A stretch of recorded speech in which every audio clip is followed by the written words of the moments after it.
justice, no peace. No justice, no peace. No justice, no peace. No justice, no peace. No justice, no peace. No justice, no peace. No justice, no peace. No justice, no. Saudi Arabia. Stop supporting Saudi Arabia. Stop supporting MPS! Stop supporting MPS. Stop supporting MPS! Stop supporting MPS. Shame, shame, USA. Shame, shame, USA. Shame, shame, USA. Shame, shame, USA. Everybody look at Feral. Children! Stop killing Yemeni children. Stop killing Yemeni children! Stop killing Yemeni children. Stop killing Yemeni children! Stop killing Yemeni children. Ladies and gentlemen, brothers and sisters, we are gathered in front of the U.S. Embassy here, the country that was built on war crimes, atrocities against the native aboriginals, and they continue to spread hate, war crimes in the world, destabilization. And you know, we know Mr. Tyrant Trump, we've seen his rhetoric and his speeches all the time, spreading evil, supporting evil regimes, dictator regimes, and we are standing here in solidarity against them. I myself, Canadian Independence for Human Rights, for us on the gym, will stand against the US policies at all times, especially because they're spreading so much hate in the world. So we have a sister called Azza Rojbi. She's a Tunisian social justice activist living in Vancouver. She just flew in yesterday from Vancouver to come here to stand in solidarity with the people of Yemen in the 4th year anniversary of this illegal Saudi coalition war that's Western armed and backed. And she's also part of the committee of an organization called MAWO, and it's called Mobilization Against War and Occupation.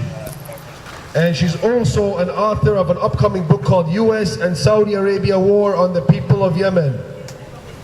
So we will let her speak now, and please give her a round of applause for coming out all the way from Vancouver, please. Shukran, thank you. Thank you. I'm here today representing a lot of people in Vancouver that support and stand with the people of Yemen.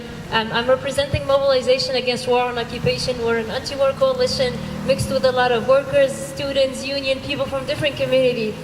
And it's important that I came here today, even though my flight got canceled, I had to take a bus from Montreal. It was a crazy journey to get here, but it was really, really important because as this United States government works closely with the Canadian government here, we also have to work closely with each other. They are all the time working closely against us. They are planning, this Canadian government is planning with the United States government, with Saudi Arabia in this war on Yemen. Wow. There's no way Saudi Arabia could have carried the war on Yemen without the military, the logistical, the political support that the United States has offered them, and also that Canada has offered by continuing to sell arms to Saudi Arabia. The jeeps that we saw earlier, that is not the only arms sale actually Canada has with Saudi Arabia. That is one example. Canada sells rifles, Canada sells all sorts of other weapons, snipers. All those things are being sold even now that there is no relations. Canada still sells weapons to Saudi Arabia. Shame, shame,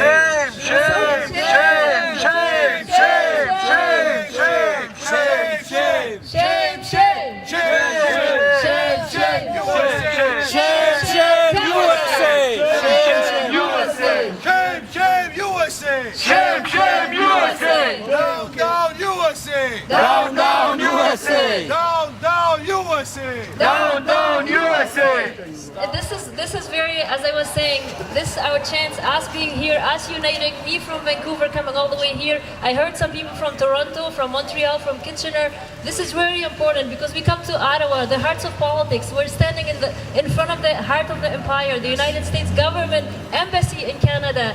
And this is where we bring our voice because we know what they're doing in Yemen is part of this new era of war and occupation that they're trying to gain more hegemony in our countries, in North Africa and the Middle East. They started it in Iraq, in Afghanistan, they've done it in Libya, they're doing it in Syria. Yemen is not isolated. They're trying to put more Afghanistan. They're trying to put more and more of their hegemony of the United States government in this area, in our region. But also Canada is working very, very closely to them. Yes, the example of Venezuela is now under attack. That's really important too. So that is why we need to unite all our voices. And I'm really, really happy for this has been organized today, because it has been 4 years of unjust, cruel, inhuman war that is going on, that doesn't even get little coverage on CBC, and also shame on CBC for not covering Shame on this. CBC! Shame on CBC! Shame on mainstream media! Shame mainstream media! Shame, mainstream media. Shame mainstream media! So it is important that, as I can see here, everybody taking pictures, taking photos, it's important that we put our voices out there, because clearly CBC does not want this voice. CBC does not want the voice of Canadians and people living in Canada that are standing up against more war and occupation, that are standing up against 4 years of inhuman, cruel bombing that Saudi Arabia and the UAE and their coalition, supported by this imperial U.S. Embassy and the Canadian government here. So thank you all for coming here today. Thank you for inviting me, and invite our organization, Mobilization Against War and Occupation in Vancouver, to join you. I'm sending you here all the love and greetings and solidarity from all of us in Vancouver. Thank you.